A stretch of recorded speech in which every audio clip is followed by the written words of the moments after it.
Bonjour à toutes et à tous. Merci à Édouard Barr et au Collège de France de me donner l'opportunité de cette conférence. Alors, j'ai eu le privilège de travailler avec Emmanuel Leroy-Ladurie il y a une vingtaine d'années, à une époque de ma carrière où j'effectuais une transition entre la géologie et le temps plus court de la climatologie historique. J'avais beaucoup à apprendre et j'ai effectivement beaucoup appris à son contact. Puisque Emmanuel Leroy-Ladurie était quelqu'un de très généreux de son temps et de son savoir en particulier. Il était toujours disponible pour aider les jeunes chercheurs et jeunes chercheuses. Il m'a une fois confié qu'il avait un regret qui était de ne pas avoir créé une école. En fait, on le comprend à la lumière de ce qu'a exposé Emmanuel Garnier. Il a eu des difficultés à s'imposer comme historien de la climatologie. Mais je pense que finalement, les climatologues actuels, en tout cas ceux qui travaillent sur les périodes récentes, sont un peu tous ses héritiers et en ce sens, il avait tort, il a fait école.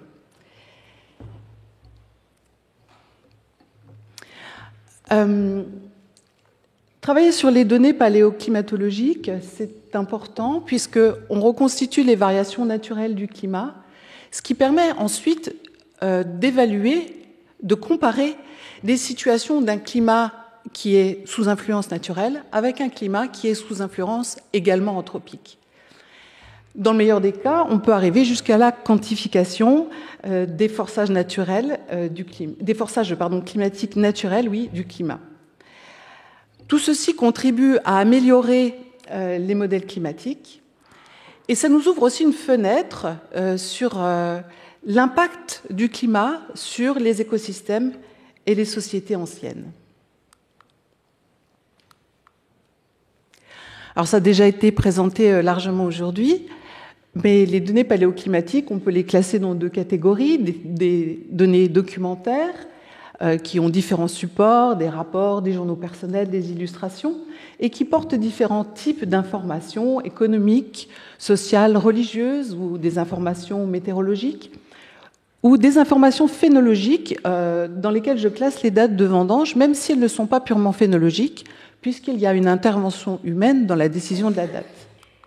Donc, j'en parlerai un petit peu dans mon exposé des dates de vendange. Et puis, il y a la deuxième grande catégorie d'informations paléoclimatologiques, ce sont les mesures physico-chimiques, c'est les mesures qui sont réalisées dans différents types d'archives. Et pour ma part, je vous parlerai des cernes d'arbres dans lesquels je développerai un peu le sujet, j'irai un peu plus en profondeur, jusque même dans le travail pratique que nous faisons en laboratoire. Alors, je commence donc mon exposé par un petit détour par les dates de vendange, qui a été mon objet de recherche commun avec Emmanuel Leroy-Ladurie, mais aussi avec plusieurs des orateurs d'aujourd'hui, Emmanuel Garnier, Iñaki Garcia de Cortázar, Pascal Yu, qui nous étions tous rassemblés dans le fameux programme projet de recherche Ophélie, qui a commencé qui nous a permis plutôt des interactions qui ont été très fructueuses. Alors la vigne, c'est une plante pérenne, méditerranéenne, qui a besoin de chaleur pour son développement. Alors je ne sais pas comment ça marche le truc. Voilà, ça va. Donc il y a besoin de chaleur pour son développement, et en particulier pour passer du stade de véraison au stade de maturité du raisin. Et le temps qui sépare ces deux stades, je pense qu'Iñaki va en parler largement, est une fonction de la température. Le banc des vendanges correspond, en réalité c'est la levée du banc des vendanges, correspond à la période de maturité du raisin. Et il était déterminé depuis l'époque médiévale par des experts de différentes natures. Mais il y avait vraiment une recherche de la bonne maturité. On attendait que le raisin soit suffisamment mûr pour faire la récolte, mais on n'attendait pas trop non plus pour ne pas risquer des différents aléas climatiques. Alors, comme le banc des vendanges n'est pas déterminé de façon aléatoire, la date de la vendange a un lien avec la température de la période de maturation. C'est ce qui est représenté dans ce diagramme. Il s'agit ici de la région de Bourgogne, où on voit que, alors quand les dates de vendange sont tardives, là c'est des dates qui sont mesurées après, c'est le nombre de jours après le 1er août, et bien quand les vendanges sont tardives, ça correspond à des températures qui étaient plutôt basses pendant la période de maturation, et inversement, quand les vendanges sont hâtives, donc elles se produisent peu de temps après le 1er août, eh bien ça signifie que la température était élevée. Donc on a des corrélations ainsi entre date de vendange et température.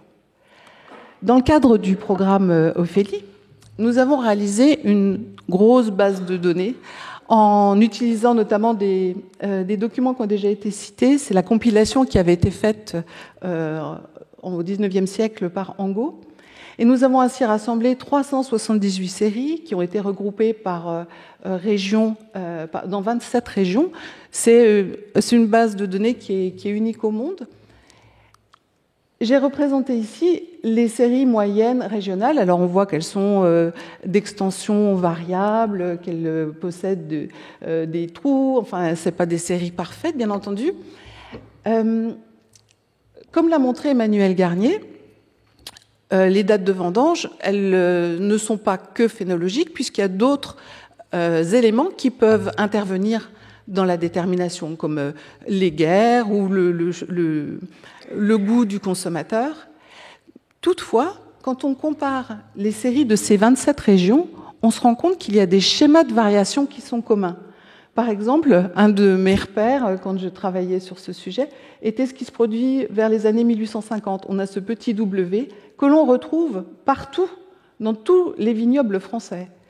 Mais toutes les lignes aussi que j'ai placées ici, en bleu pour indiquer des périodes des étés, enfin des périodes de développement froides, et en rouge pour des périodes de développement chaudes, eh bien on les retrouve dans beaucoup de vignobles à l'échelle nationale.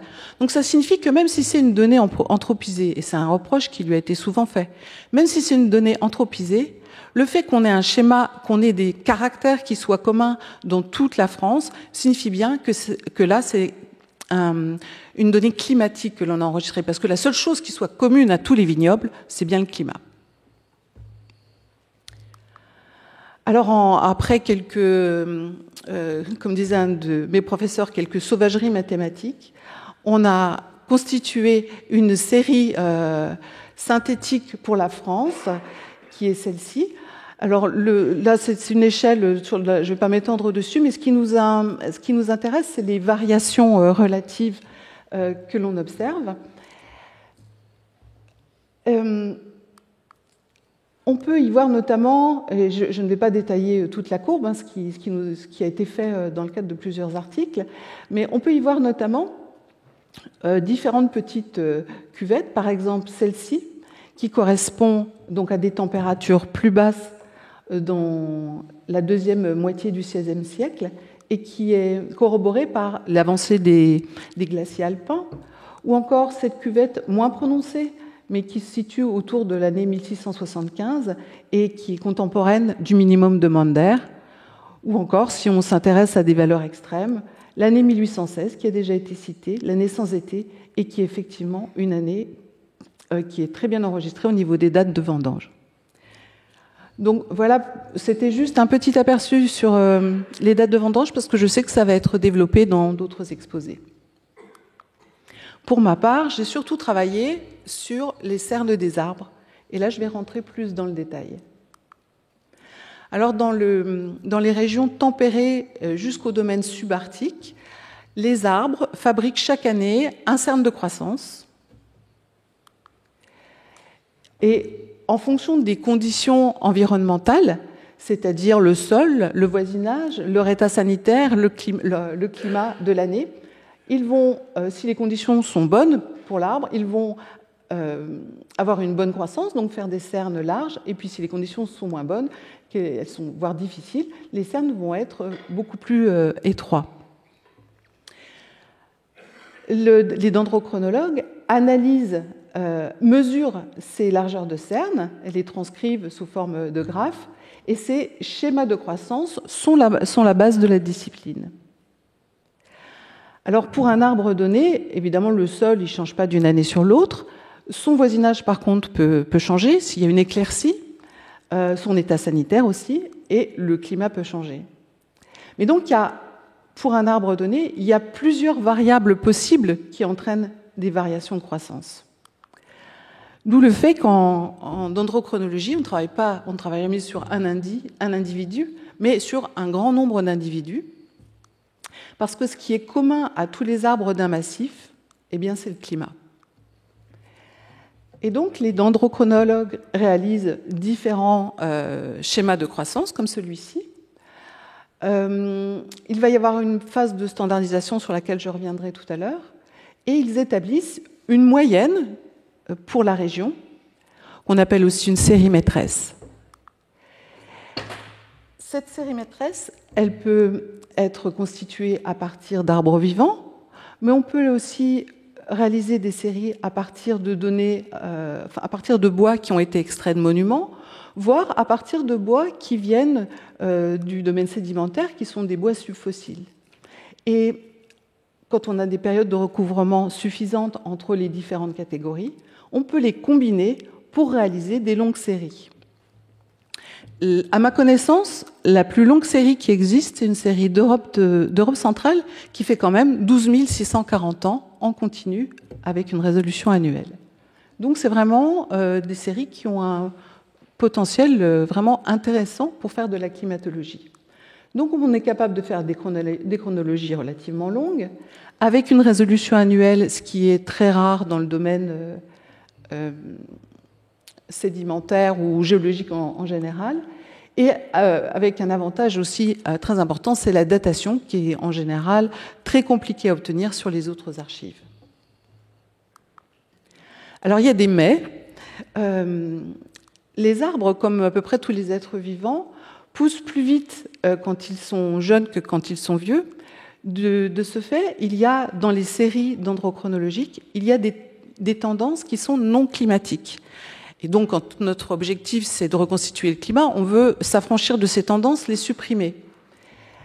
Les méthodes qui sont employées pour supprimer ces tendances, qui sont de plus en plus performantes, néanmoins, ne nous assurent pas que quand on enlève la tendance, on n'enlève pas aussi une petite part de climat.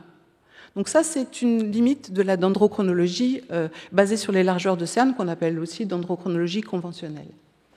Autre souci, c'est que pour que les arbres enregistrent de façon marquée le climat, donc qui nous donnent des schémas de croissance contrastés qu'on va pouvoir analyser, il faut qu'ils soient dans des conditions relativement stressées. Et de tels arbres, ce sont les arbres qui vivent aux hautes latitudes ou qui vivent à la limite des arbres en altitude.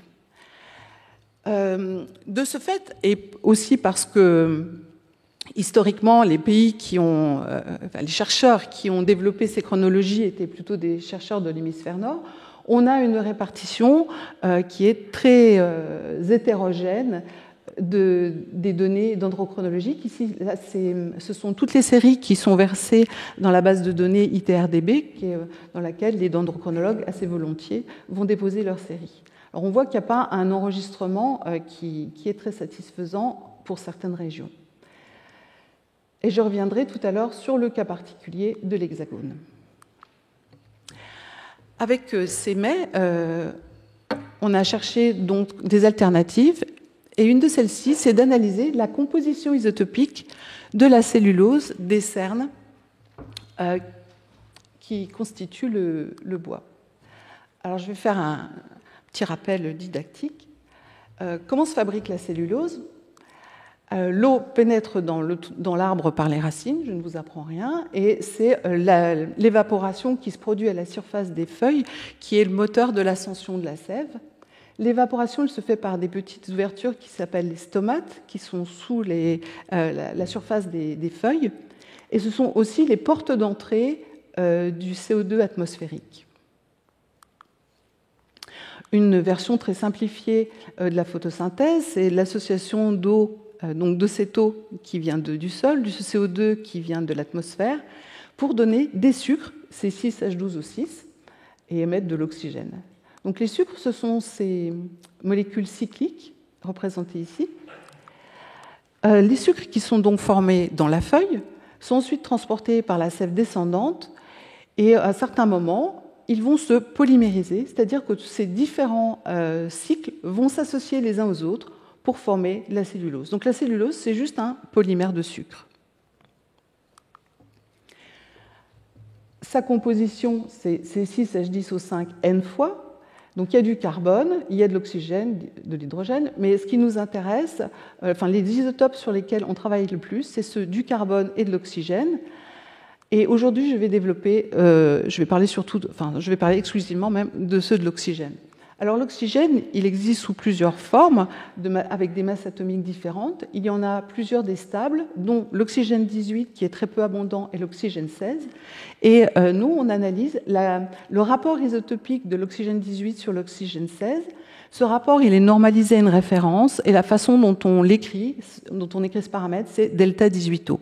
Et ce paramètre, comme il y a une différence qui intervient dedans, il peut avoir des valeurs négatives ou positives.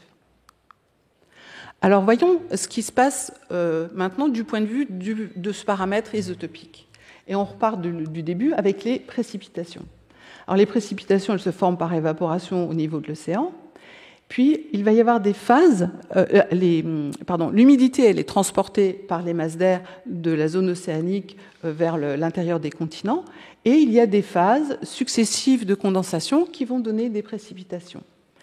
Comme lors de la précipitation, c'est l'oxygène 18 qui va être préférentiellement aller dans la phase condensée, on a progressivement, au cours de ces phases de distillation, on a un appauvrissement de la vapeur d'eau, donc du delta 18O, vous voyez, qui part de ces valeurs plus hautes et qui va progressivement vers des valeurs de plus en plus basses dans la vapeur d'eau, mais ce qui nous intéresse, dans la précipitation également.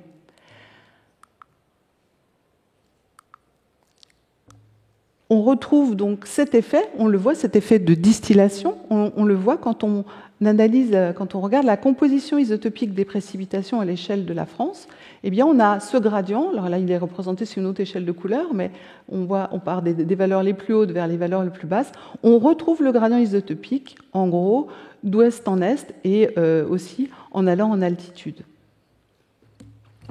Comme la condensation successives, les phases de condensation successives de la vapeur d'eau, elles se font à des températures de plus en plus basses. Il y a un lien entre la composition isotopique de la précipitation, représentée ici, et la température.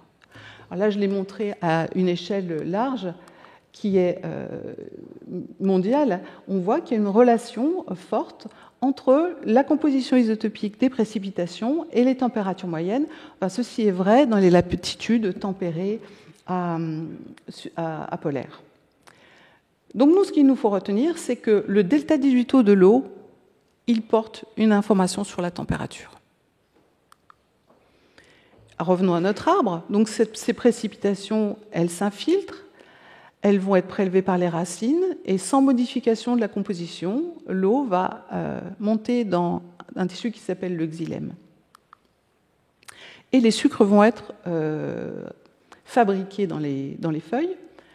Alors la composition isotopique des sucres, elle dépend de celle de l'eau qui leur donne naissance et d'autres paramètres, des paramètres qu'on appelle des fractionnements isotopiques qui dépendent en partie de la température également, et de ce rapport ici, qui est le rapport de la pression de vapeur à l'extérieur et à l'intérieur de la feuille. En gros, c'est une mesure de l'humidité de l'air. Donc, si je récapitule, le delta 18O des sucres, il va dépendre de la température, toujours de la température, et de l'humidité de l'air. Il y a encore une phase. Nos sucres sont transportés par la sève descendante depuis les feuilles jusqu'au tronc. Vous voyez, il y a la polymérisation en cellulose. Et pendant la phase de polymérisation, on passe par des composés intermédiaires qui sont tels qu'on peut avoir des échanges entre ces composés et l'eau ascendante. En fait, il y a 42% d'échanges. Enfin, 42% de l'eau de l'oxygène, pardon. L'oxygène qui vient de la cellulose, qui est dans la cellulose, qui vient de l'eau. Donc c'est comme un rappel de la composition de départ. Donc au total, on avait notre sucre, la composition de notre sucre qui dépendait de la température et de l'humidité de l'air. On rajoute encore une fois l'eau qui dépend de la température. Donc au total, on a le delta 18O de la cellulose, qui entre autres choses, ce n'est pas les seules choses, mais dépend de la température et de l'humidité de l'air. Donc j'espère vous avoir convaincu par ce petit ensemble de schémas qu'on a de bonnes raisons d'aller chercher des informations climatiques dans le delta 18O de la cellulose. Alors pratiquement, comment procède-t-on ? La dendrochronologie isotopique, c'est un travail de Romain. On commence par des prélèvements, soit dans les arbres, par carottage, dans les monuments. On récupère même parfois, comme ça a été le cas dans l'ANR Quasimodo qui a été cité, on a récupéré des bois calcinés de la cathédrale Notre-Dame, dont on a pu analyser la partie non calcinée. Et puis à la fin, on a des carottes de bois qui vont être découpées avec une patience et une méticulosité infinie, cerne par cerne. Ces cernes vont être broyées individuellement et on va obtenir une poudre de bois. Chaque échantillon de poudre de bois va être ensuite soumis à un traitement chimique, une alternance d'extraction par des acides et des bases. Et à la fin, donc ça va nous permettre d'éliminer les autres composés du bois, qui sont la lignine, les hémicelluloses. Et à la fin, on va récupérer de la cellulose. Cette cellulose va être homogénéisée, lyophilisée, et on va pouvoir procéder à l'analyse isotopique de l'oxygène, de la composition isotopique de l'oxygène, par spectrométrie de masse de rapport isotopique. Et enfin, on arrivera au traitement des données.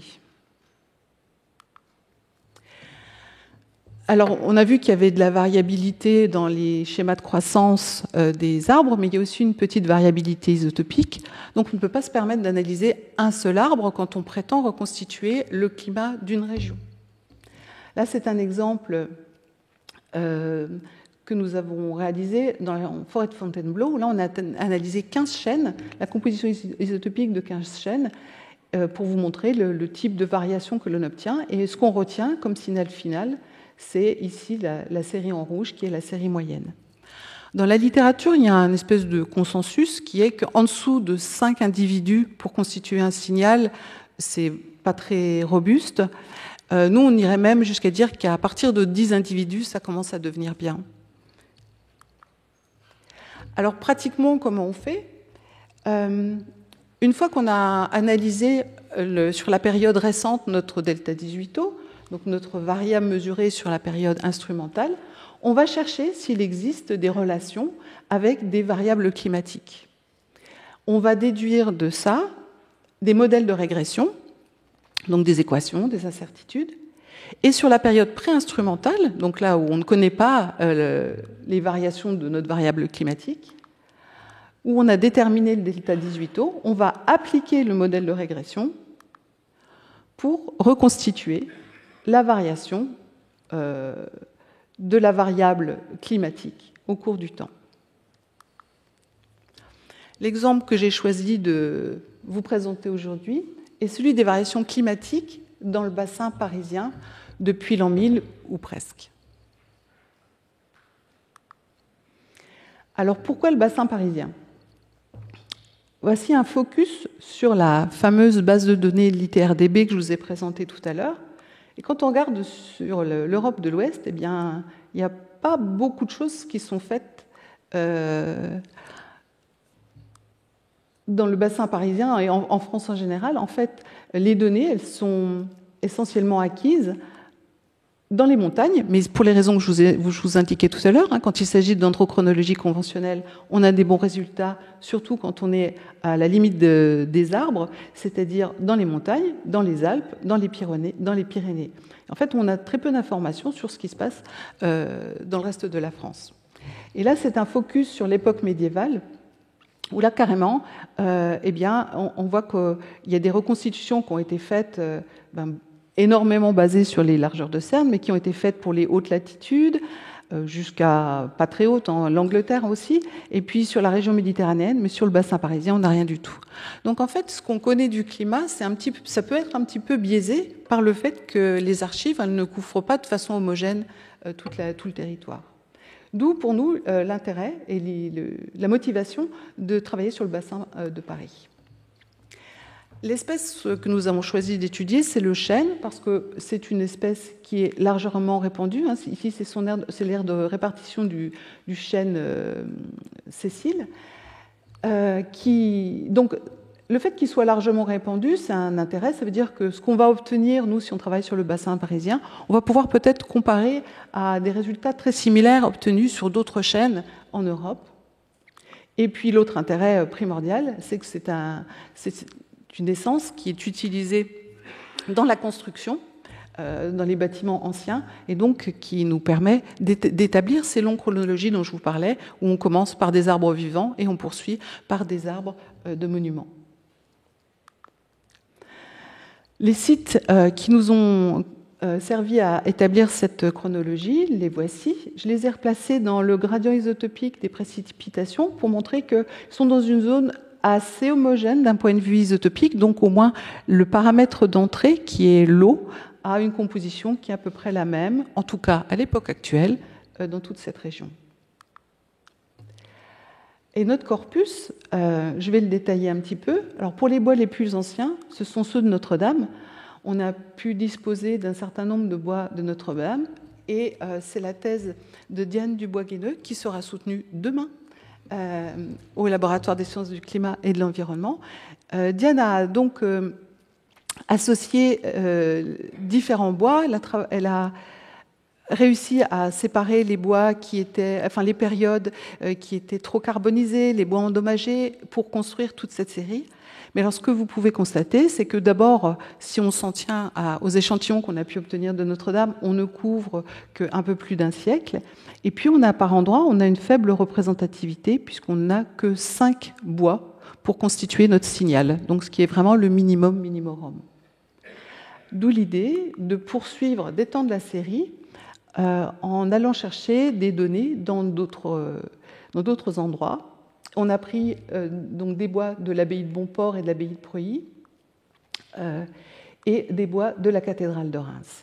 Et voici tous les bois utilisés, et en les associant tous les uns avec les autres, on couvre une période, cette fois-ci, qui fait 200 ans. À ça, on peut ajouter tous les bois que nous avons sur Fontainebleau. Donc ça, c'est une étude qui est plus ancienne. C'est la thèse de Nathalie Etienne, qui a été soutenue en 2008, puis des travaux postérieurs qui ont été réalisés.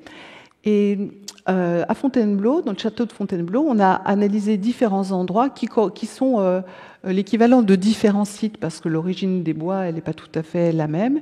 Et puis les âges, évidemment, ne sont pas les mêmes. Et donc, finalement, voici le corpus important que nous avons pour réaliser la chronologie de Fontainebleau. Ça, c'est pour tous les arbres du monument. Et puis, on y a ajouté les arbres vivants de la forêt, avec une période de recouvrement entre les arbres de la partie la plus récente du château, qui est le théâtre, et la forêt de Fontainebleau. Et voici une représentation du nombre d'individus total que nous avons. Alors c'est très hétérogène, ce qui n'est pas une très bonne nouvelle. On préférerait avoir à peu près tout le temps le même nombre d'arbres. Et puis on a un certain nombre de soucis avec ça.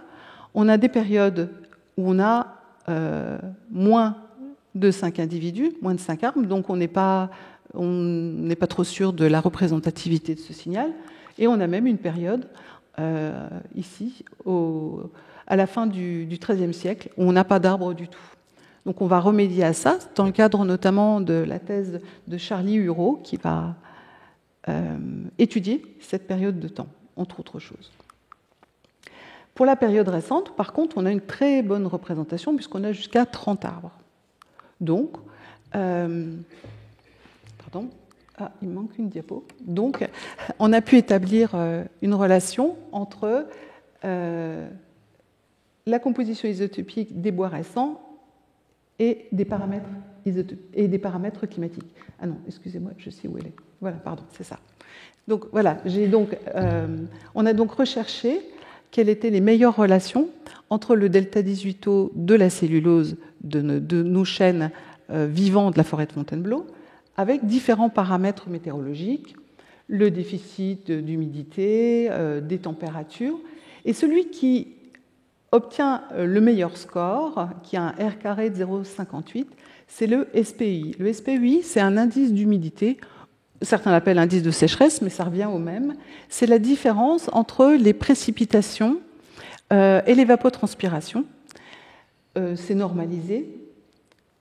Et ça nous indique donc, c'est un paramètre qui est très, qui a beaucoup de sens quand on travaille sur de la végétation, puisque la végétation, elle est sensible à ceci, à l'état d'humidité. Et d'ailleurs, ce que l'on observe, c'est qu'on a une corrélation, là, je vous disais, 0,58, entre le SPUI et le delta 18O. Alors on n'est pas trop surpris non plus, puisque je vous ai dit, le delta 18O, il dépend de la température et de l'humidité, et le SPI, il dépend de la température et de l'humidité. Donc c'est bien qu'on ait cette corrélation. Alors 0,58, quand je présente ça à des physiciens, ils sont toujours un peu... ouais, c'est pas très bon, 0,58, mais en fait, dans le milieu naturel, c'est excellent. Et donc voici l'équation qu'on a obtenue, et donc... ce que je vous disais tout à l'heure, on détermine le modèle de régression et après on l'applique aux données anciennes. Alors le SPUI, il varie dans une gamme, il n'y a pas normalement de limite, mais quand il est positif, et plus on va vers les valeurs hautes, plus on est dans l'humidité, et inversement quand il est négatif. Là, on voit que quand il est positif, on a des delta 18O qui sont bas et élevés dans le cas contraire. Et ça a du sens, puisque quand on est dans une période humide, il y a peu de fractionnement isotopique, il y a peu d'enrichissement, alors que dans les périodes sèches, on a au contraire un fractionnement qui est fort. Donc, enfin, ça se tient tout ça. Et voici ce que si l'on applique le modèle de régression sur les données... donc sur les delta 18O que l'on a mesurés sur nos arbres, voici ce que l'on obtient. Alors la courbe en brun la plus fine, c'est les variations interannuelles, donc d'une année sur l'autre que l'on a mesurées. L'ombre en jaune derrière, c'est l'intervalle de prédiction, c'est-à-dire l'incertitude qu'on a sur notre constitution. Et enfin, la courbe plus épaisse, c'est une moyenne glissante sur 29 ans. Alors, ce que l'on constate, c'est que si je prends les extrêmes, l'extrême positif et l'extrême négatif, alors là, j'ai oublié, j'ai mis le SPUI en ordre inverse, le moins vers le haut, de façon à ce qu'on ait la sécheresse en haut et l'humidité en bas, c'est un peu plus instinctif. Donc ici, on a des années qui sont sèches, celle-ci est très sèche, et l'année la plus humide, elle est ici.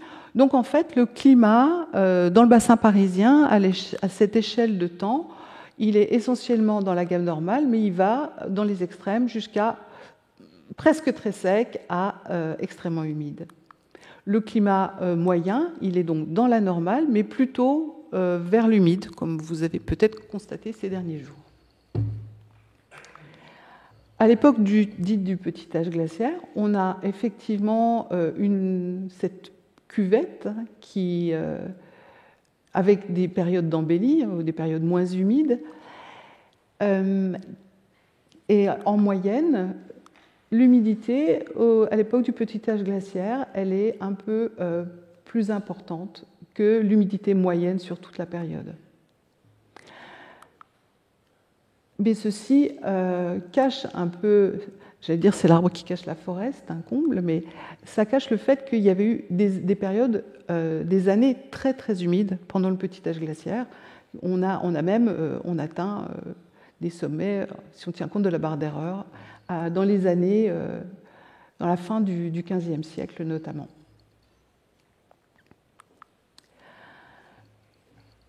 Voyons maintenant la période de l'optimum climatique médiéval, qu'on appelle aussi anomalie climatique médiévale, qui est souvent décrite et représentée comme une période plutôt chaude, plutôt sèche. Alors nous, ce que l'on constate, c'est que c'est en fait une période très contrastée. On a un début de XIIe siècle qui est très humide, aussi humide que le petit âge glaciaire, et effectivement une embellie sur la fin du XIIIe siècle. Mais cette embellie, puisque les climato-sceptiques utilisent l'optimum climatique médiéval pour dire que finalement il y a eu des périodes chaudes et sèches dans le passé et que ça n'a donc rien à voir avec les gaz à effet de serre et les perturbations qu'ils engendrent. Et donc, nous, ce que l'on voit, c'est que même au plus fort de l'optimum climatique médiéval, bien qu'il nous en manque un petit bout, là, mais au plus fort de cette période-là, on est en dessous de ce que l'on obtenait, de ce qu'on avait dans les années 2000. Et si je reporte les valeurs actuelles, elles sont ici. Donc on est bien en dessous de ce qu'il y avait, de ce qu'il y a maintenant, en termes d'humidité. Alors, ce que l'on a vu, c'est que finalement, la composition isotopique de l'oxygène, et puis on obtiendrait d'autres informations en travaillant sur le carbone, mais c'est donc une donnée qui est intéressante, qui est relativement précise, qui peut être robuste si on a suffisamment d'arbres, qui n'a pas les biais de la dendrochronologie conventionnelle, mais qui a bien d'autres inconvénients, notamment le fait que ça demande un travail gigantesque, ce sont des heures et des heures de travail, et ça demande aussi beaucoup plus d'argent que la dendrochronologie conventionnelle. Donc ça n'a pas du tout vocation à la remplacer, mais plutôt à venir en complément. Ces deux approches sont tout à fait complémentaires. Et puis pour finir, je voulais comparer, c'est une perspective en fait, comparer les résultats que nous avons obtenus, donc c'est ma courbe marron, avec un recensement des occurrences de famine qui a été publié en 2023 par Lundquist. Et c'est assez étonnant de voir que la plupart des périodes de famine correspondent effectivement à des années que nous reconstituons comme des années humides. Mais cette correspondance, en fait, elle tend à disparaître sur la fin de la période commune de leur enregistrement et du nôtre. Et ça, je trouve que ça interpelle. C'est clair que les famines, ça n'a pas que des raisons climatiques. Il y a des raisons politiques, les guerres, etc. Mais justement, je pense que c'est une voie d'étude à développer. Je fais un clin d'œil à Emmanuel Garnier pour ça, à l'avenir, pour justement faire la part et voir dans quel cas les détériorations du climat entraînent des famines, dans quel cas elles n'en entraînent pas. Je pense que ça peut nous en apprendre aussi beaucoup sur les sociétés humaines. Voilà, je vous remercie.